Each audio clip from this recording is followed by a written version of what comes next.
நான் உங்களுக்கும் பத்திரிகைக்காரங்களுக்கும் கிட்டத்தட்ட ஒரு 10 பத்திரிகைகளுக்கு நான் எந்த ஃபங்ஷனுக்கு போனாலும் அனுப்பி விட்டுருவேன் உங்களுக்கும். நான் எந்த பிரச்சனையும் இல்ல. எனக்கு எதுக்கு நான் பிரச்சனை போடுறதுக்கு?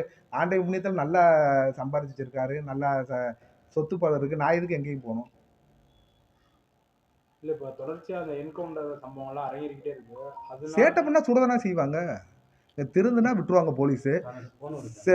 இது எதுனாலும் தப்பு பண்ணா போலீஸ் விடாம அப்புறம் என்ன செய்வாங்க? ரவுடிசத்தை விட்டுட்டு இதோட ஒதுங்கிட்டா விடுவாங்க. நான் ரவுடிசம் தான் பண்ணுவேன், யாராலும் கொலை பண்ணுவேன், இந்த மாதிரி பஞ்சாயத்து பண்ணுவேன்னு சொன்னா, போலீஸ் சுடுறதுக்கு அவங்க சுட்டு தானே பிடிப்பாங்க.